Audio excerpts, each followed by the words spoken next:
Varicose veins తో బాధపడుతున్నారా? భారతదేశంలోనే బెస్ట్ ట్రీట్మెంట్ అందించే ఏకైక హాస్పిటల్ ఏవిస్. నమస్తే రమగారు. నమస్తే జయ. రమగారు, నావెల్స్ చెప్పుకుంటూ ఉన్నాం కదా మనం. ఈరోజు ఏదైనా చెప్తారా? ఇవాళ ఒక స్పెషల్ నావెల్ చెప్పబోతున్నా. ఓ, ఏంటండి అంత స్పెషల్?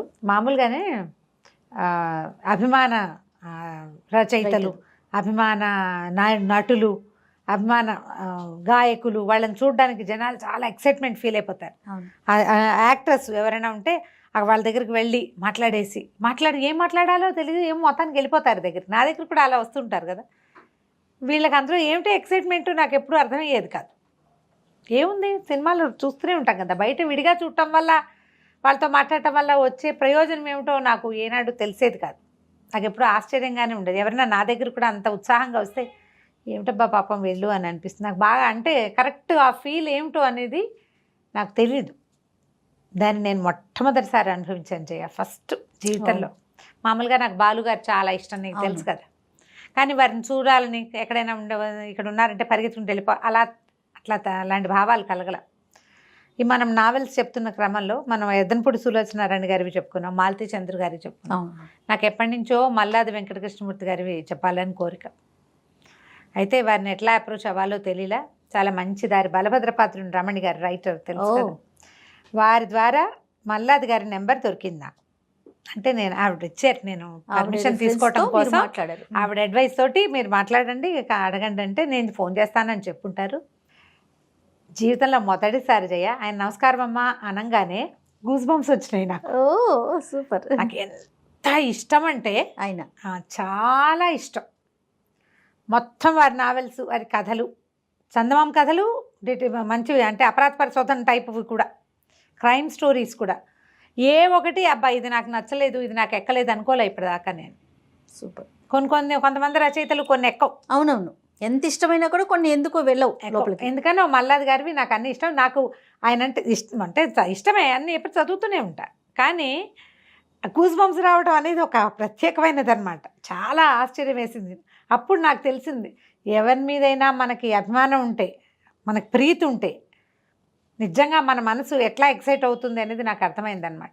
మీరు అనుభవించారు? నేను అనుభవించాను, నాకు అర్థమైంది. నన్ను కలవాలని కోరుకునే వాళ్ళ ఎక్సైట్మెంట్ ఏంటి అనేది నాకు ఇప్పుడు బాగా అర్థమైంది. ఫోన్లో మాట్లాడినా చాలదు, కలవాలి అనుకుంటారు వాళ్ళు.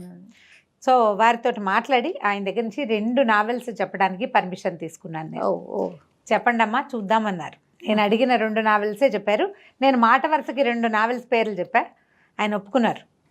చెప్పండి, మీరు ఎలాగో సినాప్సిసే కదా, అంటే కథ చెప్తాం, చదవడం కాదు కదా. నాకు చదవటం మీద అంత ఆసక్తి లేదు, నాకు అంత ఓపిక ఉండదు, ఓపికే ఉండదు అంతసేపు నాకు. ఈ స్టోరీ చదువుతారు కదా చాలా మంది, రీడ్ అలౌడ్, నాకు అంత ఓపిక లేదు. నాకు నేనే చదివేసుకోవాలి, చెప్పాలన్నమాట. సరే, ఆ చెప్పడానికి పర్మిషన్ తీసుకున్నా. ఒకటి మందాకిని, రెండో పుస్తకం అందమైన జీవితం. ఓకే. ఈ 2 చాలా ఎక్సలెంట్గా ఉంటాయి. మల్లాది గారి స్పెషాలిటీ ఏంటంటే ఆయన చెప్పేవన్నీ విషయాలు చేయటానికి దాదాపుగా కుదిరేవి. తర్వాత ఆ శైలి ఎలా ఉంటుందంటే ఏదో మనం మాట్లాడుతున్నట్టుగానే అనిపిస్తుంది. చాలా సబ్జెక్టులు, ఎక్కువ సబ్జెక్ట్స్ ఇలాంటివి జరిగే ఉంటాయని మనల్ని నమ్మిస్తాయి. అవి కథల్లో చెప్తారు, అలా అనిపించదు. ఓకే. తర్వాత కాలంలో మొదట రాసిన నావెల్స్ కంటే జయం అని ఒక అద్భుతమైన నావెల్ రాశారు, అది చాలా ఇష్టం. ఈ 2 నేను సక్సెస్ఫుల్గా వారిని మెప్పించగలిగితే, ప్రేక్షకులు ఎలాగూ అలవాటైన వాళ్ళు మనకి వినేస్తారు కదా, ఆయనకి నచ్చితే ఆ జయం కూడా తీసుకుని చెప్పాలని ఉంది నాకు. తప్పకుండా. ఒక ఆధ్యాత్మికమైన ధోరణిలోకి వెళ్ళినటువంటి వారి పరిణతి అందులో కనపడుతుంది అనమాట. చాలా నచ్చింది, అది కూడా చాలా బాగుంది నాకు. సో ఈ 2 నావెల్స్లో మందాకిని చెప్దాం ఇప్పుడు. అంటే ఈ ఉపోద్ఘాతం ఎందుకు చెప్పానంటే నేను దీనికోసం ప్రయత్నం చేశానని చెప్పడం కోసం అన్నమాట. అయితే ఈ మందాకిని నవలని చిన్నప్పుడు కొంచెం నేను జస్ట్ స్కూల్ దాటి 80sలో వచ్చిందని అనుకుంటున్నా. చదివినప్పుడు బాగానే ఉంది. అయితే మా అక్క ఏంది, నాకు చాలా నచ్చింది అని నేను చెప్తే మా అక్క అంటుంది, ఏమిటది, పతివ్రత కథలాగా ఉంది అన్నది. అప్పుడు నేను ఒక కొత్త కోణంలో ఆ కథను చూడడం మొదలుపెట్టాను. ముందు ఆ వయసుకి నాకు తెలియలేదన్నమాట ఆయన చెప్పిన లోపల భావం ఏమిటి అనేది. నేను ఆ రకంగా ఆలోచించలే. తర్వాత నాకు తెలిసింది, ట్రూలీ ఒక పతివ్రత కథ మందాకిని. ఓ ఈ కాలపు పతివ్రత పెళ్ళిని నిలబెట్టుకోవాలనుకునే ఒక అమ్మాయి ఎలా చేసి తన పెళ్ళిని నిలబెట్టుకుంది, వైవాహిక జీవితాన్ని సరి అయిన దారిలో. పెళ్ళి నిలబెట్టుకోవడం అంటే ఏదో మొగుడు పెళ్ళం కలిసి ఉంటాం కాదు, లివ్డ్ ఎవర్ ఆఫ్టర్ హ్యాపీలీ అనాలి. మనం ఎప్పటికీ హాయిగా ఉండటం, సంతోషంగా ఉండటం, జీవితాన్ని సరైన దారిలోకి తీసుకురావటం. ఇప్పుడు చిన్న చిన్న వాటికే ఏదైనా, పెద్దవాటికి తప్పదనుకో, చిన్నవాటికి కూడా తగాదాలు పడి పోట్లాడి ఎక్స్పెక్టేషన్స్ తోటి మనం డివోర్స్కి వెళ్ళిపోతున్నాం. అవును, సమాజం అటు పరిగెత్తేసింది. ఇది సమాజం ఆ వైపుకి తిరుగుతున్న కాలంలో రోజుల్లోనే రాయబడింది కథ. చాలా బాగుంటుంది, తప్పకుండా చదవవలసిన నవల. మీరు ఈ కాలం పిల్లలకి చదవండి అని ఏం చెప్తారు అని అడిగితే నేను చెప్పే మొదటి 10 కథల్లో ఒకటి తప్పకుండా మందాకిని. ఓ అంత బాగుంటుంది. ఒక అమ్మాయి, సాధారణ సింపుల్ అమ్మాయి, పిల్ల కొంచెం అందమైన అమ్మాయి అని కానీ మనకి చూపిస్తారు కథలో. ఓ భార్యాభర్త బ్రాహ్మణ కుటుంబం, బహుశా ఆయన పురోహితులు, అంతే కదా. పురోహితులు అంటే బ్రాహ్మిన్స్కి ఒక 4 సంతానం, 3 ఆడపిల్లలు, 1 మగపిల్లాడు. అందులో పెద్ద అమ్మాయికి పెళ్ళవుతుంది. తర్వాత రెండో అమ్మాయికి సంబంధాలు చూస్తూ ఉంటారు. నేను కథ ఎలా నడుస్తుందో అలా చెప్పట్లేదు, ఈ మొత్తం మీద మీ జనానికి అర్థమయ్యేలాగా చెప్పేస్తాను అనమాట. అయితే ఈ పెద్ద అమ్మాయి వసంతలక్ష్మి, రెండో అమ్మాయి మందాకిని, మూడో అమ్మాయి వాసంతి, తర్వాత ఒక పిల్లాడు హేమాద్రి, స్కూల్కి వెళ్ళే పిల్లాడు. చిన్న ఆడపిల్లలిద్దరికీ కూడా డిగ్రీలేనే సంబంధాలు. పెద్ద అమ్మాయి రెండో అమ్మాయికి చూస్తున్నారు కానీ మ్యాచెస్ కుదరటలు. పెద్ద అమ్మాయి పెళ్ళి 4-5 సంవత్సరాలు అయ్యింది ఈ కథ నాటికి. ఓ 3 ఏళ్ల చంటి పిల్ల కూడా ఉంది. అయితే అమ్మ నాన్న సత్యనారాయణ వ్రతం చేసుకుంటుంటే పెద్ద అమ్మాయి ఇంటికి వస్తుంది, వసంతలక్ష్మి వస్తుంది, వసంత అంటారు. అప్పుడు సత్యనారాయణ వ్రతం చేసుకుంటారు. రెండో అమ్మాయికి పెళ్లి చూపులు కూడా జరుగుతాయి. చూపులు ఏం కుదిరినట్టుగా ఉండవు. ఈ పిల్ల ఇంటికి వెళ్తుంది, భర్త రాడు. సత్యనారాయణ వ్రతం చేసుకుంటుంటే అత్తమావ రావాలి కదా. అతను ఏంటంటే పచ్చి తాగుబోతు. 4 వ్యసనాలు ఉన్నాయి: సిగరెట్లు, మందు, నాటకాలు, పేకాట. ఇవి కాకుండా అప్పుడప్పుడు స్త్రీ వ్యసనం కూడా. అతని వల్ల ఈ అమ్మాయికి 1-2 సార్లు ఏవో జబ్బులు కూడా వస్తాయి పాపం. ఆ పూట డాక్టర్ దగ్గరికి వెళ్ళాలని చెప్తుంది తండ్రికి. చూస్తే తనకి ఏదో భర్త వల్ల వచ్చే జబ్బు కనపడుతుంది. అతనితో పోట్లాడుతుంది, నువ్వు ఎందుకు రాలేదు, మా అమ్మ నాన్న ఏమనుకుంటారంటే అతను కొడతాడు. అన్నం తింటున్న అన్నం కంచం విసిరేసిస్తాడు. దాన్ని తట్టుకోలేకపోతుంది. ఆ రాత్రి అమ్మాయి సూసైడ్ చేసుకుంటుంది. బాత్రూంలోకి వెళ్ళి కిరోసిన్ పోసుకుని అంటించేసుకుంటుంది. ఆలోచిస్తుంది కానీ ఇక ఎప్పటికీ ఇది సెట్ అయ్యేలాగా కనిపించట్లే. అతను మారడు. పిల్ల పుట్టింది, పిల్ల తండ్రి అయినా నువ్వు ఎందుకు మారలేదు, మారని నా ఇష్టం అంటాడు అతను. ఈ అమ్మాయికి ఏం చేయాలో తెలియదు. అతను మొండివాడు. అతన్ని మార్చే మార్గం ఏమిటి అనే ఆలోచన అమ్మాయి చేయలేదు. చాలామంది చేయలేకపోతారు. నాకు వచ్చిన కష్టమే నేను ఆలోచిస్తాను కదా జయ, ఎప్పుడు కూడా అదే జరుగుతుంది. సూసైడ్ చేసుకుంటుంది. కానీ ఉత్తరం ఒక చిన్న కాగితం రాసి పెడుతుంది ఒక పుస్తకంలో. నా భర్తకి ఉన్న తాగుడి వ్యసనాల వల్ల, అతను నన్ను పట్టించుకోవటం వల్లే నేను సూసైడ్ చేసుకున్నా, నా భర్తే కారణం అని రాస్తుంది. పుస్తకంలో పెడుతుంది. సూసైడ్ చేసుకుని ఈ అమ్మాయి కేకలు పెట్టేసరికల్లా అతను మెలకు వస్తుంది. ఎట్లాగో చుట్టుపక్కల వాళ్ళంతా కలిసి 60% కాలిపోయిన అమ్మాయిని హాస్పిటలైజ్ చేస్తారు. పాపం పోరాడి చనిపోతుంది. కానీ వీళ్ళు వస్తే మ్యాజిస్ట్రేట్ వచ్చి వాంగ్మూలం తీసుకున్నప్పుడు నా భర్త ఏం లేదు, నేనే స్టవ్ వెలిగిస్తుంటే అంటుకుని చనిపోయాను అని చెప్తుంది. భర్త అంటే ఇష్టమే అమ్మాయికి. పోయే ముందు తను సూసైడ్ చేసుకునే ముందు చూస్తే అమాయకంగా పడుకుని నిద్రపోతున్న భర్తను చూస్తుంటుంది అనమాట. మన మనసులో అతని మొహమే కదలాడుతుంది. నా మొగుడు వల్లే అని చెప్పదు. కక్ష సాధింపు లేదు అమ్మాయికి. అది రాక అతని వల్ల కాదు అని చెప్తుంది. ఈ లోపలే పోలీసులు అతన్ని అరెస్ట్ చేస్తారు, చితకొట్టేస్తారు. తర్వాత వదిలేస్తారు ఈ అమ్మాయి వాంగ్మూలం వల్ల. ఇంకేం చేస్తారు, పిల్లని తీసుకెళ్ళి చంటి పిల్లని ఇంట్లో పెట్టుకుంటారు అమ్మా నాన్న. ఈ అమ్మాయికి దహన క్రియలు అవి చేసేస్తారు. అతను తాగుతూ ఉంటాడు. ఏదో ఉద్యోగం ఉంటుంది అతనికి, ఆఫీసు ఉద్యోగం ఉంది. సరే కొద్ది రోజులు గడుస్తాయి. వీళ్ళకి ఇంకా 2 అమ్మాయిలు ఉన్నారు కదా. ఈ పిల్లకి ఏదో రెండో పిల్లకి పెళ్లి చూపులు చూస్తారు కానీ అవి ఏమీ కుదురుతున్నట్టు కనపడవు. కట్నాలు కావాలి. ఆ పెళ్లికి ఇవ్వగలిగే 10-15 వేల రూపాయలు కూడా వీళ్ళ దగ్గర లేవు. పౌరోహిత్యం చేసుకునే కుటుంబం. ఒకళ్ళకి 2 ఆడపిల్లలు. ఈ కొన్ని రోజులు గడిచేసరికల్లా మూడో అమ్మాయికి ఆల్రెడీ సంబంధం కుదిరే ఉంటుంది. పక్కన ఎవరో రూమ్లో అద్దెకుండే ఒక అబ్బాయి, అతనికి మంచి ఉద్యోగం ఉంది, ఇంజనీరు. ఈ పిల్లని చేసుకుంటానన్నాడు. ఆ చిన్నపిల్ల కొంచెం కలర్ తక్కువగానే యాక్టివ్గా ఉంటుంది. ఈ అమ్మాయి రెండో అమ్మాయి మందాకిని కదా, చాలా ప్రశాంతంగా నిశ్శబ్దంగా, కొంచెం ఎక్కువ మాట్లాడకుండా, అన్నిటికీ హైరాన్ పడిపోకుండా స్థిమితంగా ఉండే రకపు అమ్మాయి అన్నమాట. మ్యాచెస్ కుదరటం లేదు ఇంకా. సరే ఏమవుతుంది, ఈ వాసంతి మూడో అమ్మాయి, ఈ అమ్మాయి ఫ్రెండ్ ఏమో అదే పెళ్లి చేసుకుందాం అనుకున్నవాడు యోగీంద్ర. కొద్ది రోజులు గడిచాక ఈ మందాకినికి ఏం తెలుస్తుంటే చెల్లెలు కన్సీవ్ అయిపోయింది అని, నెల తప్పిందని చెప్తుంది. ఈ పెద్ద అమ్మాయికి పెళ్లి కాకుండా చిన్న అమ్మాయినేమో అతను చేసుకొని అంటాడు. కానీ పెద్దవాళ్ళకి చెప్పరు. వీళ్ళు ముగ్గురే మాట్లాడుకుంటారు, ఈ ఆడపిల్లలు ఇద్దరు యోగీంద్ర మాట్లాడుకుంటారు. నా పెళ్లి కాకుండా మీ వాళ్ళు పెళ్లి చేసుకుంటారంటే వాళ్ళ అమ్మ వాళ్ళు ఒప్పుకోరు. పెద్ద పిల్లకి కాకుండా చిన్నపిల్లకి చేయటం ఏమిటంటారు. పోనీ పెళ్ళి అయిపోయింది అనుకో, ఏదైనా చేసి పెళ్లి చేస్తే ఎలాంటి పరిస్థితులు వస్తాయో. దాంతో ఈ అమ్మాయి ఏం చేస్తుందంటే వాళ్ళ బావని పెళ్లి చేసుకోవడానికి డిసైడ్ చేసుకుంటుంది. భార్య చనిపోయి తిరుగుబోతనం ఉన్న నాటకాలు రాయుడు, ఒక పిల్లకి తండ్రి, ఒక పిల్ల తండ్రి. సరే అతనికి ఫోన్ చేసి నేను పెళ్లి చేసుకుంటానని చెప్తాను. అతను వచ్చి ముహూర్తం పెట్టించండి అంటే తల్లిదండ్రి ఆశ్చర్యపోతారు. మనం కట్నాలు ఇవ్వలేకపోతున్నాం కాబట్టి పిల్ల ఇలాంటి నిర్ణయం తీసుకుంది అనుకుంటారు. వాళ్ళకి చెప్పదు ఈ పిల్ల కన్సీవ్ అయిన సంగతి. చెల్లెలకి తెలుసు తన కోసమే అక్క ఇట్లాంటి పని చేస్తుంది అని. సరే ఇంకేమవుతుంది, మెల్లిగా చూసుకుని చిన్న పిల్లాడు కూడా ఇష్టపడ్డు, దుర్మార్గుడు, వీడి వల్లే అక్కయ్య చచ్చిపోయిందను మరి సహజం కదా. చివరికి మొత్తానికి పెళ్లి చేసేసుకుంటారు. తండ్రి చేస్తాడు పెళ్లి, ముహూర్తం పెట్టించి పెళ్లి చేస్తాడు. ఈ పెళ్లి చేసుకున్న తర్వాత ఇక అమ్మాయి కాపురానికి వస్తుంది. ఆ అమ్మాయి ఇతన్ని ఎలా దారిలో పెట్టిద్ది అనేదే ఈ మందాకిని కథ. మెల్లిగా భర్తను పరిశీలించడం మొదలు పెడుతుంది. అతని అలవాట్లు, ఎందుకు ఇంత వ్యసనపరత్వం ఉంది, ఏమిటి ఇతనికి అసలు ఏం కావాలి, ఒక్కొక్క దాని మీద అలా వర్కౌట్ చేయటం మొదలు పెడుతుంది అనమాట. అమ్మాయి తెలివిగలదని చెప్పుకున్నాం మొదటి, నిదానస్తురాలు, తెమకదు తొందరగా. అయితే వెళ్ళేటప్పుడు ఈ మల్లాది గారి నావెల్స్లో నాకు చాలా ఇష్టమైనవి కొన్ని కొటేషన్స్ లాంటివి చాలా బాగా ఇస్తారు. నేను దాన్ని అప్పుడప్పుడు వాడుకుంటూ ఉంటాను కూడా. ఏదైనా సరే భర్తలు అరిచేతులు ఇసుక లాంటి వాళ్ళు. అరిచేతులు ఇసుక ఎట్లా పెట్టుకుంటే చక్కగా కుదురుగా ఉంటుంది.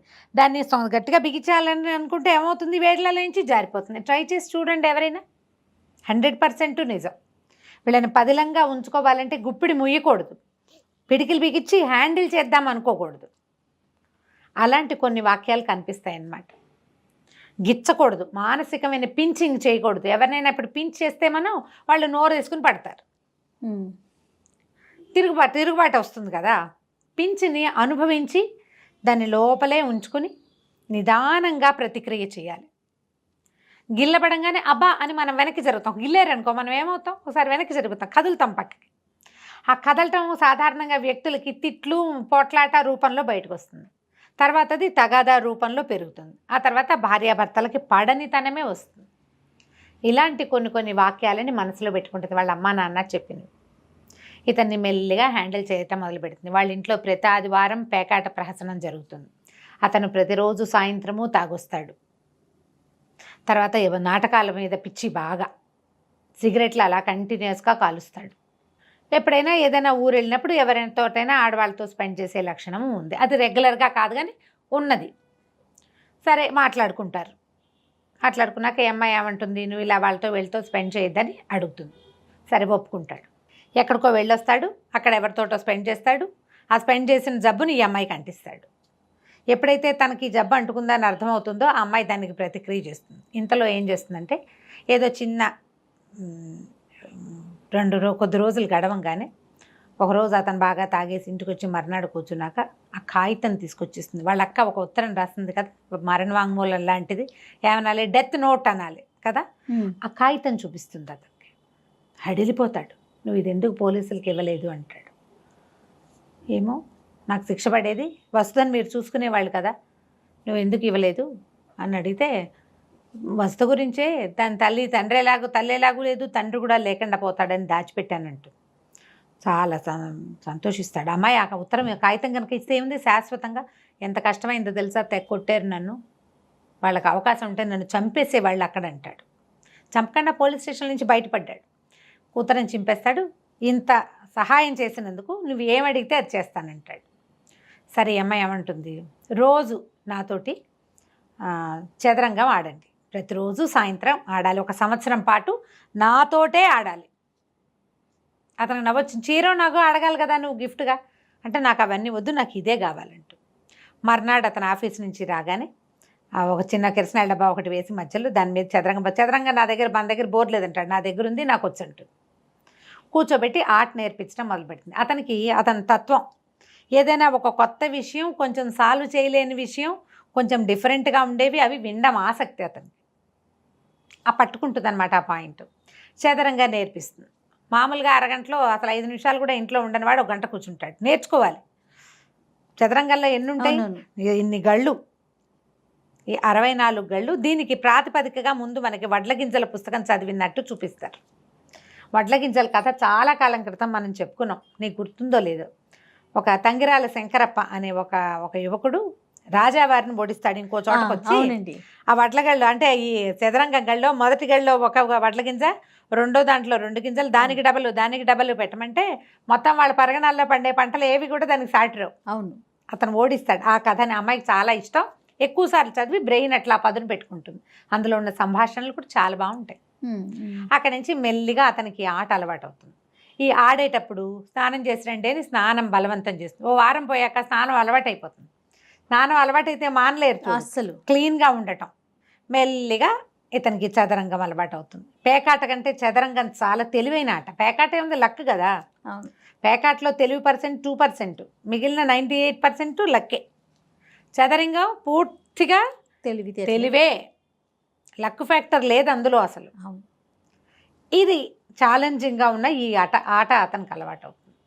సరే, తర్వాత అమ్మాయికి వ్యాధి ఏదో ఏర్పడుతుంది. దాంతో ఏం చేస్తుంది, తండ్రితో కలిసి వెళ్ళి అక్కడికి వెళ్ళి డాక్టర్ దగ్గరికి వెళ్ళి సెట్ చేసుకుని మౌని అడుగుతుంది అనమాట. నువ్వు చేయనన్నావు, స్త్రీ వ్యసనం మానేస్తానన్నావు, కానీ నువ్వు ఇది చేసావు అని అడుగుతుంది. కానీ అతనేదో కొట్టుపారేసినట్టుగా మాట్లాడతాడు. కానీ అతనికి కూడా చిన్న ప్రాబ్లం కనపడుతుంది.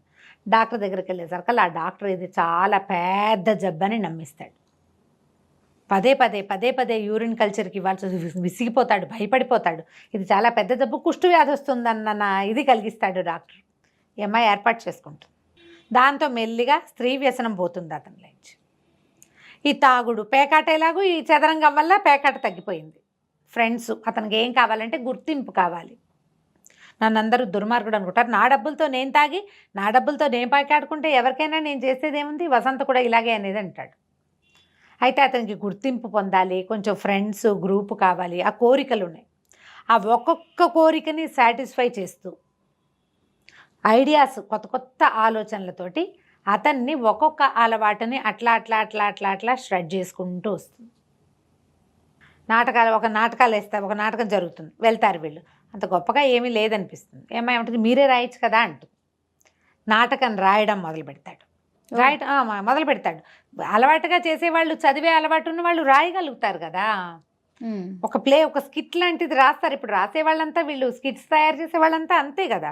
అది కూడా మన దైనందిన జీవితంలో ఉండే సిచ్యువేషన్స్ని తీసుకుని దాని మీద స్కిట్, నాటకాలు సక్సెస్ అవ్వడం మొదలు పెడతాయి. అమ్మాయి హెల్ప్ తోటే. ఆ అమ్మాయి కూడా మంచి సాహిత్యాభిలాష ఉంది, బాగా చదువుతుంది. అతనికి ఒక్కొక్క పుస్తకం చదివించడం మొదలు పెడుతుంది. ఈ వడ్ల గింజలు అవన్నీ, నావెల్స్ అన్నీ చదువుతాడు అతను. ఎప్పుడు పుస్తక పఠనం వ్యక్తుల్లో ఉన్న తెలివితేటల్ని బయటికి తీస్తుంది. కొత్త ఆలోచనలు వస్తాయి కదా. ఒకటి చొప్పున మెల్లిగా అతని జీవితంలో ఎలాంటి మార్పులు వస్తాయో అదంతా ఈ కథలో మనకి కనపడుతుంది. ఇది ఒకే రోజున సినిమాటిక్గా ఒక వాక్యం చెప్పంగానే రెండో రోజు మార్పు ఏం కనపడదు. ఓ 2-3 రోజులు మారినట్టుండి మూడో రోజు మళ్ళీ వ్యసనానికి టెంప్ట్ అయిపోతారు మనుషులు కదా, సహజమే కదా. కానీ అలా హ్యాబిట్స్ తగ్గుతుంది. బయట తాగద్దు. అతనికి ఏంటంటే ఎక్కువ తాగేస్తే బూతులు వాగే అలవాటు, అతి వాగుడు. ఎక్కడో వెళ్తాడు, అక్కడ బాగా తాగేస్తాడు. వచ్చేటప్పుడు కార్లు వస్తే ఆ డ్రైవర్ అంటాడు, అసలు ఎక్కడైనా పారేసి రావాలమ్మా, ఇవన్నీ వెనకాల చిన్నపిల్లలు ఉన్నారని కూడా లేదు, ఎంత బూతులో ఎట్లా భరిస్తున్నావమ్మా అని తిట్టిపోస్తాడు. అతనికి 10 రూపాయలు ఇస్తే, వదిలేమ్మా రేపు మీ ఆయనకు 1 క్వార్టర్ వస్తుందని మళ్ళీ ఆ 10 రూపాయలు వెనక్కి. అంత అసహించుకుంటాడు కార్ డ్రైవర్. దాంతో ఈ అమ్మాయి ఏం చేస్తుంది, అంతకుముందు ఒక టేప్ రికార్డర్ కొనుక్కుంటారు వాళ్ళు. అయితే ఇతను మధ్యలో మెలకు వచ్చి తిడతాడు, పిల్లని మొత్తం రికార్డ్ చేసి పెడుతుంది. మర్నాడు పొద్దున ఆయన తిట్టిన బూతులన్నీ అతనికే వినిపిస్తుంది. చాలా సిగ్గుపడతాడు. మామూలుగా ఉన్నప్పుడు వేరు, స్పృహలో లేనప్పుడు ఎలా పడితే అలా బిహేవ్ చేస్తారు. తాగుడు, నేను ఇలా తిడతానా అన్నాడు, నువ్వు ఇలాగే తిడతావు. మళ్ళీ ఓ వారం పైకి మళ్ళీ రికార్డ్ చేస్తుంది. సిగ్గుపడతాడు, ఆపేసే అంటాడు. ఆపదు, వివిధ భారతి వినిపించినట్టు వినిపిస్తుంది అనమాట మొత్తం. మరి మారాలంటే తగ్గించుకోవాలి. ఇంత అతిగా తాకూడదు. అతిగా తాకుండా మొదలు పెడితే మానలేడు. మొదలు మానటం అసలు వల్ల కాదు. ఫ్రెండ్స్ ఉంటారు, బాగుండదు అనుకుంటాడు. చాలామంది మనకి వ్యక్తుల్లో ఉండే గుణాలు పుస్తకంలో భలే కనపడతాయి. చాలామందికి మానేశాను అని చెప్పడం చిన్నది. ఏంటి మీ ఆవిడ కోసం మానేసావా, మీ ఆవిడ ముందు ఆగలేవా, ఇలాంటివి మాట్లాడతారు ఫ్రెండ్స్. అవును. 2 పెగ్గులతోటి నేను ఇంతే తాగుతాను అని చెప్పి ఉండగలిగే వాళ్ళు రేర్గా కనపడతారు. నాకు తాగుడు అలవాట్లేదు అని అనేవాళ్ళు కూడా కొంచెంతో మొదలుపెట్టి ఫుల్గా అవుతారు. పార్టీకి పిలిచినప్పుడు తాగకపోతే ఎక్కిరిస్తారు. మీ ఆవిడ ఒప్పుకోదా, మీ ఆవిడ ఒప్పుకోదా, మీ ఆవిడని హ్యాండిల్ చేయలేవా, ఇలాంటివి అవమానకరంగా ఫీల్ అయ్యి మొదలు పెడతారు. ఇంకా అలవాటైపోతారు. భయమా అంటారు. లవ్ అఫైర్స్లో కూడా మనం అలాంటి అమ్మాయిని వదిలేస్తే నేనైతేనా దాన్ని చంపేసేవాడిని అలాంటివి చెప్తారు. అవునవును. చంపేశాక జీవితం ఏమిటో ఎవరికీ తెలియదు, కానీ ఇవి చెప్తారు అంటారు కదా ఫ్రెండ్ సర్కిల్లో. అందుకని అతనికి అలాంటి ధోరణి ఉంటుంది. ఈ అమ్మాయి ఏం చేస్తుందంటే, సరే వారంలో కొద్ది రోజులు బయట తాగు, మిగిలిన రోజులు ఇంట్లోనే తాగుదు. కానీ ఇంట్లోనే తాగినప్పుడు ఒకసారి పిల్లకు కూడా తాగిస్తారు, కొంత బ్రాందీ ఏదో తాగిస్తారు. దాంతో ఇంటికి తెప్పించడం ఇష్టం లేదు. తర్వాత ఏం చెప్తుందంటే, నీ ఫ్రెండ్ ఎవరో మీరు ఇంట్లో తాగినప్పుడు వసంతతోటి ఆడుగా బిహేవ్ చేశాడు, ఇంట్లో మాత్రం కుదరదు, నీ ఫ్రెండ్స్ని తేవద్దు, నువ్వు తాగు. అక్కడి నుంచి అతను తెచ్చిపెడితే ఈ అమ్మాయి ఏంటంటే ఆ పిల్లకి కూడా శ్రద్ధ అనమాట. అతని దగ్గర ఏమేం బ్రాండ్స్ ఉన్నాయి, అతను ఏమేమి తాగుతాడు, దేనివల్ల ఏదవుతుంది, ఏది ఖరీదు, ఏది ఎక్కువ కిక్కిస్తుంది, అవన్నీ తెలుసుకుని జాగ్రత్తగా అతను తాగడానికి తీసుకుని బాటిల్ నుంచి కొంచెం తీసి పారబోసి నీళ్ళు పోసి పెట్టేయటం. ఇలా చేసి తాగుడిని కూడా మెల్లిగా తగ్గించుకొస్తుంది. అక్కడి నుంచి అతనికి ఎక్సైట్మెంట్ ఎక్కువ, అంటే కొంచెం కొత్తవి తెలుసుకోవటం మీద ఆసక్తి ఉంటుంది కదా. చిన్న చిన్న ఉత్తరాలు రాసి పెట్టడం, ప్రేమగా రాయటం, కృష్ణశాస్త్రి గారి కవితలు రాయటం, ఒక ఎక్సైట్మెంట్. సడన్గా బాక్స్ తీసేసరికి అందులో అన్నం బదులు దేవులపల్లి కృష్ణశాస్త్రి గారితో చిన్న కవిత్వం, నువ్వంటే నాకు ఎంతో ఇష్టం అని చెప్పటం. ఇవన్నీ ఏంటంటే ప్రేమను పెంచేసు. ఇవి ఇవాళ కుదురుతుందో లేదో నేను చెప్పలేను జయ దాన్ని. మన వాళ్ళు మెసేజ్లే సంసారాలు చేసేస్తున్నారు ఫోన్లలో కదా ఇప్పుడు నేను చెప్పలేను. కానీ మనుషులని అసలు నువ్వు ఇలా ఎందుకు చేస్తావు అని అడగాలన్న ఆలోచన కూడా రావట్లా, పోట్లాటే వస్తుంది మనకి. వీళ్ళ బిహేవియర్కి బేసిక్ థింగ్ ఏమిటిది, ఎక్కడి నుంచి ఇది వచ్చింది, అసలు వీళ్ళకి ఏం కావాలి, అది ఆ అమ్మాయి తెలుసుకుంటుంది. అతనికి క్రమంగా నాటకాలు 5-6 బాగా సక్సెస్ అవుతాయి, డబ్బు వస్తుంది, పిల్లకేవో గాజులు అవి చేయిస్తాడు, ఇంట్లోకేవో వస్తువులు కొంటాడు. అమ్మా నాన్న ఆశ్చర్యపోతూ ఉంటారు, ఏమిటి ఇతనిలో ఇలా మార్పు వచ్చింది. చెల్లెలు దీన్ని గమనిస్తుంది బాగా, ఇతను ఎట్లా చేంజ్ అవుతున్నాడు అని. ఎక్కడికైనా తీసుకెళ్ళటం, అవుటింగ్, అసలు ఒక్కసారి వెళ్ళిన అవుటింగ్ ఎంత ఎక్సైట్మెంట్ని ఇస్తుందో తండ్రికి కూతురికి. ఈ అమ్మాయి పిల్లలు కలకుండా జాగ్రత్త పడుతుంది. ఇది నేను చకచకా చెప్పేస్తున్నా. నిదానంగా సీక్వెన్స్ వైజ్గా స్లోగా చదివితే మీరు ఎంత ఎంజాయ్ చేస్తామో ఆ కథని. మనం కాసేపటికి మనం మందాకిన అయిపోతే బాగుండు అనిపిస్తుంది నిజంగా. ఇప్పుడు ఎన్నేళ్ల క్రితం చదివాను అప్పుడు కాలేజ్ పిల్లని, అప్పటికి ఇప్పటికీ కూడా నేను అలాగే ఫీల్ అవుతాను. ఈ నాటకాలు సక్సెస్ అయ్యి సినిమాల్లో నుంచి కూడా అతనికి అవకాశాలు వస్తాయి. మా కథ రాయమంటే అమ్మాయి ఒప్పుకోవద్దు, ఇప్పుడు నువ్వు మద్రాసు వెళ్ళిపోవద్దు, వెళ్తే నువ్వు టెంప్టేషన్, నీకు ఇంకా పూర్తిగా నీకు అలవాట్లు పోలేదు, పోయాక వెళ్దు కానీ ఒప్పుకుంటాడు. తన జీవితంలో వచ్చిన మార్పు, తన సక్సెస్కి కారణం భార్యేనని బాగా ఒప్పేసుకుంటాడనమాట. చాలామందికి ఇదొక ప్రాబ్లం కూడా ఉంటుంది, నీ వల్ల నేను మారాను అలాంటివి చెప్పరు, ఒప్పుకోలేకపోతారు. పోనీ ఆడవాళ్ళు కూడా ఏం చేస్తారంటే నా వల్లే నువ్వు మారావు, నా వల్లే నీ జీవితం మారింది అని పోట్లాడతారు. నేను వచ్చాకే కదా నీ జీవితం బాగుపడింది, అలా కూడా అనకూడదు. అతను మాత్రం 1-2 సార్లు అది ఒప్పుకుంటాడు. ఆ అమ్మాయి కామ్గా ఉంటుంది. వసంత ఇలా తెలివిగా లేదు అని అనిపిస్తుంది. చూస్తూ ఉండగానే సంవత్సరంన్నర 2 ఏళ్ళు అట్లా గడిచిపోతాయి. ఇలాగే అసలు అతను ఆ సంవత్సరంలో మధ్యలో వాసంత వస్తుంది వీళ్ళింటికి ఒకరోజు. అబ్బో చదరంగం ఆడుతుంది, ఇంకా ఈ పిచ్చి వదలలేదా అని బావగారు నాతో ఆడతారంటే నేను ఆడను, మందాకిని పర్మిషన్ ఇస్తేనే ఆడతానంటాడు. అతనికి దాని మీద మాట మీద ఆ నిలబడే లక్షణం కొంత ఉంటుంది. అప్పుడప్పుడు దారతాడు కానీ ఎక్కువ భాగం ఉంటాడు. ఆ అమ్మాయి మాత్రం అతని ఈ ఆటని మాత్రం మాననివ్వదు. బ్రెయిన్ వాడడం మొదలు పెడితే ఎక్కువగా వాడతాం మనం. ఒక 2 సంవత్సరాలు గడిచిపోయిన తర్వాత ఇతనికి సినిమాల్లో అవకాశాలు వస్తాయి, తాగుడు బాగా తగ్గిపోతుంది, సిగరెట్లు బాగా తగ్గిపోతాయి, పేకాట అసలు లేనే లేదు, స్త్రీ వ్యసనం పూర్తిగా పోయింది. ఎందుకంటే లెప్రసీ వస్తుందన్న భయం వచ్చేసింది. మధ్యలో ఒకసారి మొదటి పరిచయం అయిన అమ్మాయి ఈ 2 ఏళ్ళకి తర్వాత ఒకసారి కలుస్తారు. వాళ్ళు వెళ్తాడు టెంప్ట్ అయ్యి వెళ్తే అప్పుడు కాసేపు ఒక 5 నిమిషాలు మాట్లాడుకునేసరికల్లా వైజాగ్ వెళ్ళాను అని చెప్పాల్సి వస్తుంది. వైజాగ్ అనగానే అతనికి ఇది గుర్తొచ్చేస్తుంది. అమ్మో నాకు కుష్టి వస్తే అని వెనక్కి వచ్చేస్తాడు. ఇక వెళ్ళడనమాట, చాలా తగ్గిపోతుంది. క్రమంగా వీళ్ళు పూర్తి నార్మల్ లైఫ్లోకి, ఎప్పుడైనా సరే లైఫ్లో ఎక్సైట్మెంట్ తగ్గిందని అనిపించంగానే మళ్ళీ ఒక కొత్త ఎత్తు ఎత్తటం. ఆ అమ్మాయి ఇంటిమసీలో కూడా అతనితో ఎక్కువ ఇంటిమేట్గా ఉండడానికి కూడా ట్రై చేస్తుంది. వాళ్ళు మన పద్ధతి మార్చుకోవాలి. మనకి జీవితం కావాలంటే నేను ఇలాగే ఉంటాను, దిస్ ఈజ్ మీ అనకూడదు, ఐ కెన్ డూ ఎనీథింగ్ అనాలన్నమాట. కొత్త కొత్త ఐడియాలు ఎప్పటికప్పుడు ఎక్కడికైనా తీసుకెళ్ళటము, ఎవరింటికైనా వెళ్ళటము, ఎవరితోటైనా కలిసి ఎక్కడికైనా వెళ్ళిపోవటము, ఏదైనా కొత్తది నేర్చుకోవటము, కొత్తవి చదవటము, వీటితో మొత్తానికి లైఫ్ని బాగా మార్చుకొని చూపిస్తుంది. పాత జీవితపు ఛాయలు పూర్తిగా పోవటం ఎవరి జీవితంలోనూ కుదరదు. ఎంతో కొంత ఉంటాయి. అవి ప్రజెంట్ జీవితాన్ని అస్సలు ఇబ్బంది పెట్టకుండా ఉంచుకుంటే బాగుంటుంది. ఉంచుకుంటే లైఫ్ తాపిగా వెళ్ళిపోతుంది. 2 ఏళ్ళ తర్వాత ఈ అమ్మాయి పిల్స్ వాడడం మానేస్తుంది, ప్రెగ్నెన్సీ వచ్చిందని చెప్తుంది భర్తకి. వసంతలక్ష్మితో కలిసి సత్యనారాయణ వ్రతం వాళ్ళ అమ్మా నాన్న వ్రతం చేసుకోవడంతో మొదలైన కథ ఈ అమ్మాయి నేను ప్రెగ్నెంట్ని అని చెప్పడంతో ముగుస్తుంది. పూర్తి ఒక 2-2.5 సంవత్సరాల కథ అన్నమాట. ఈ 2.5 ఏళ్లలో ఓ అమ్మాయి ఎట్లా పెళ్లి కావాల్సిన పిల్ల ఇలాగ ఒక రెండో పెళ్లివాడు, దుర్వ్యసనాలు ఉన్నవాడు, బిడ్డ తండ్రి, పైగా ప్రధానమైనది తమ అక్కయ్య చావుకి కారణమైన వాడు, అతన్ని పెళ్లి చేసుకుని చెల్లెల కోసం చేసుకుని తండ్రి వాళ్ళకి తెలిసిపోతుంది. అమ్మాయికి 3-4 నెలలు వచ్చాక ఈ భానుమూర్తికి కూడా తెలుస్తుంది. బావ అమ్మాయి భర్తకి భానుమూర్తి అతని పేరు, అతనికి కూడా తెలుస్తుంది. మరదలు వాళ్ళు వచ్చినప్పుడు మీ చెల్లెలు ప్రెగ్నెంట్ లాగా ఉందని అడుగుతాడు.